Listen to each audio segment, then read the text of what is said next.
Entrevista.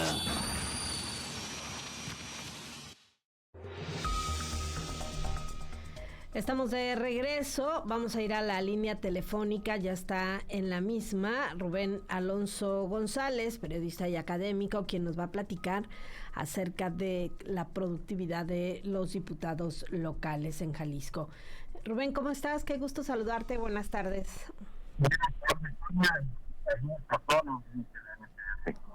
Bueno, tenemos ahí un problemilla con la calidad del audio, vamos a ver si podemos encontrar una forma de escuchar con mayor calidad a Rubén Alonso.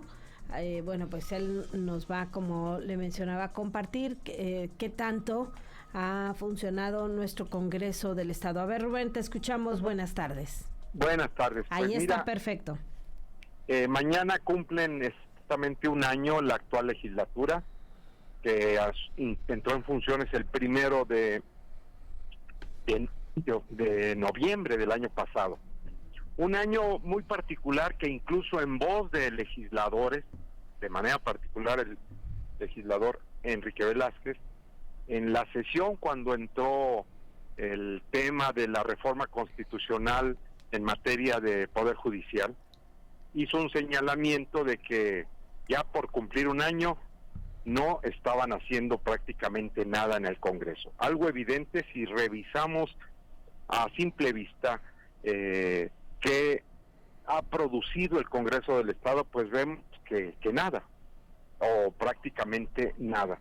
Y los números lo manifiestan. Si comparamos el primer año de funciones del Congreso del Estado en las pasadas legislaturas, la antepasada, podremos ver que no han reducido el número de iniciativas, si lo vemos desde una de sus funciones sustantivas, iniciativas de acuerdo, iniciativas de decreto o de ley, se han reducido casi el 80%.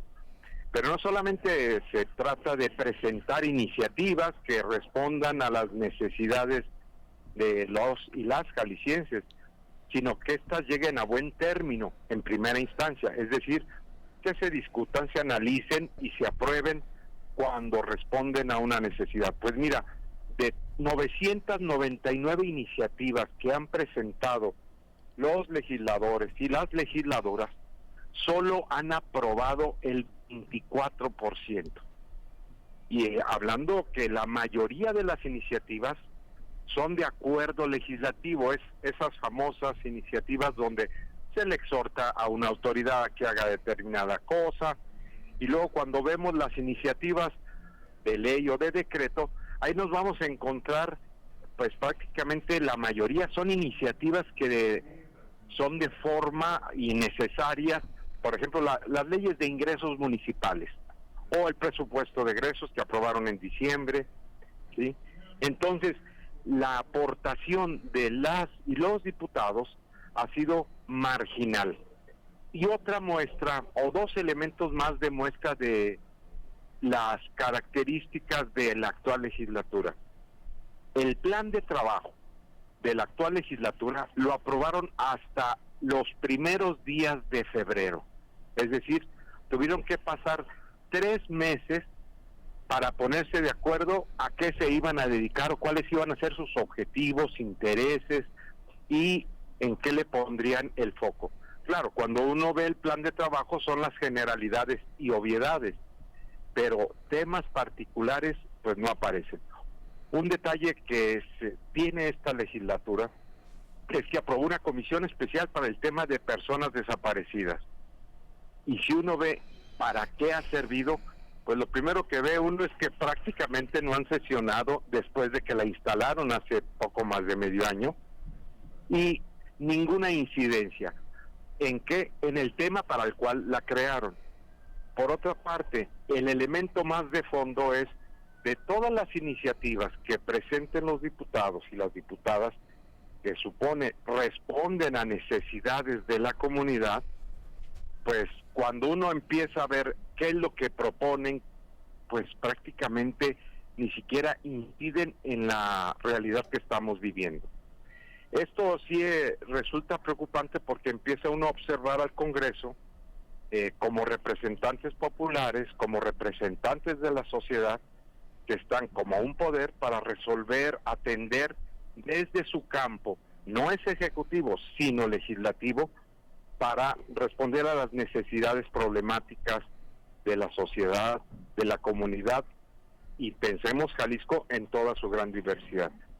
Así que, si lo vemos en números, qué calificación podrían tener tan solo por lo que han aprobado, pues se quedan por debajo del 50, es decir, en el 24%, o si la calificación fuera de 10, tendrían una calificación de 2.4, así lo estimo yo, Sonia. Claro, y Rubén, además, mucho tiene que ver con atribuciones que no son propiamente de nuestros diputados y que casi siempre responden a coyunturas, ¿no? Sí. De pronto ocurrencias respecto a algún problema que registra el Estado, o simplemente por hacer como que trabajan, cuando pues lo que hemos visto desafortunadamente ya en los últimos años es que los diputados solo aprueban lo que el gobernador en turno les ordena, ¿no? Sí, esa es una que también, si lo observamos, por ejemplo, en el tema de relación de poderes, en el caso del Ejecutivo, esto denigra todavía más al poder, donde uno esperaría, pues, no en sentido estricto una oposición, pero sí una posición de autonomía e independencia, es decir, sin esperar la instrucción del Ejecutivo para poder hacer lo que tienen que hacer, sea por iniciativas o sea del Ejecutivo o del propio Legislativo, e incluso de la sociedad si presentan iniciativas los ciudadanos. Cuando ni eso llegan, o en eso se atoran, el tema es, por ejemplo, el poder, la reforma al Poder Judicial, que los tiene atorados y con eso complicando los escenarios del futuro próximo, pues creo que nos ponemos en una situación todavía mucho más crítica de este poder. Y luego, cuando confunden la función legislativa, que es la naturaleza de ser diputado, por eso se les llama legislador si es poder legislativo, y empiezan a vincularse a temas de gestión, una especie de gestoría que no riñe con lo legislativo, pero cuando se privilegia la gestoría sobre su naturaleza, pues pervierten la misma función legislativa. Claro. Sonia, sí. Sí, no, este punto me parece súper relevante, Rubén, porque vemos, por ejemplo, en el primer informe que dio la que fuera la primera presidenta de la mesa directiva, Mónica Magaña, hablaba, por ejemplo, de abrir las puertas del Poder Legislativo para que entraran los ciudadanos, de algunas actividades de vinculación ciudadana que se llevaron a cabo. No mencionó ni una sola reforma. Eso era increíble, ¿no? Y no es que, bueno, alguna vez le escuché decir a Carlos Enríquez Zuluaga que hacían menos daño si no legislaban, pero bueno, para eso les pagamos, ¿no? Sí, y pues no perder de vista que las leyes son nuestras reglas de convivencia y de desarrollo como comunidad, ¿no? Si ni siquiera aportan esa parte para la convivencia, para el desarrollo, para la protección de derechos, la garantía de derechos, pues uno diría entonces, pues ¿para qué queremos al Congreso, no? Y mira, tienen de por sí mucho trabajo, los diputados, marcado, si nos ponemos en este contexto de nacional, todas las reformas en materia constitucional que obligan a los estados a armonizar sus normas, ni eso han logrado.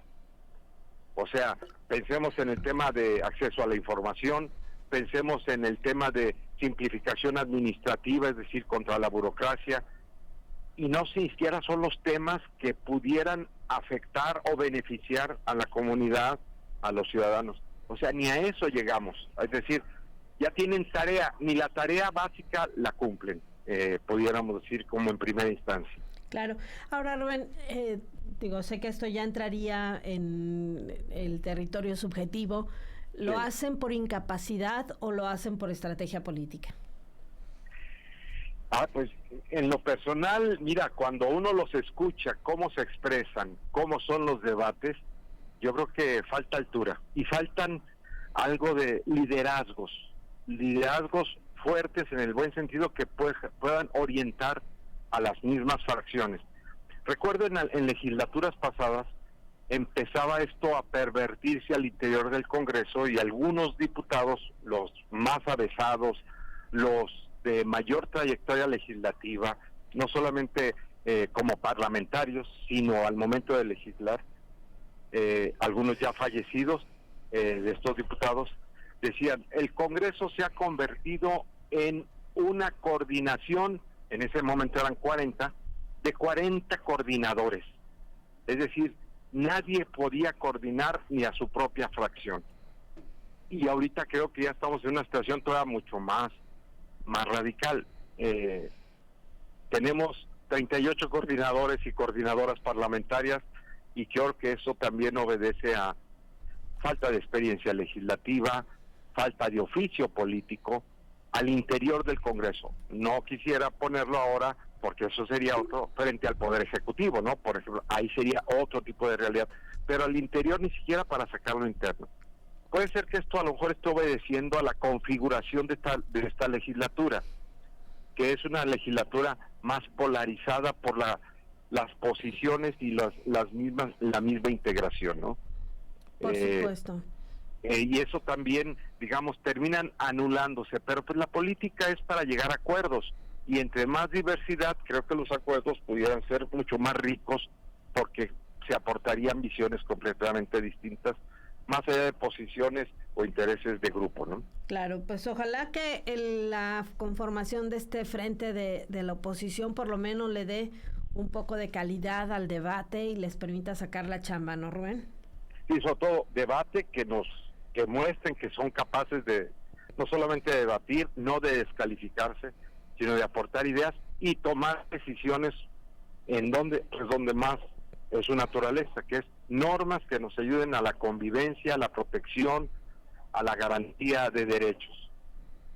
Por supuesto. Rubén, te agradezco mucho que nos hayas tomado esta llamada. Muchas gracias. Saludos, Sonia. Gracias, igualmente. Rubén Alonso González, periodista y académico. 2:32 p.m, una pausa, volvemos con más información.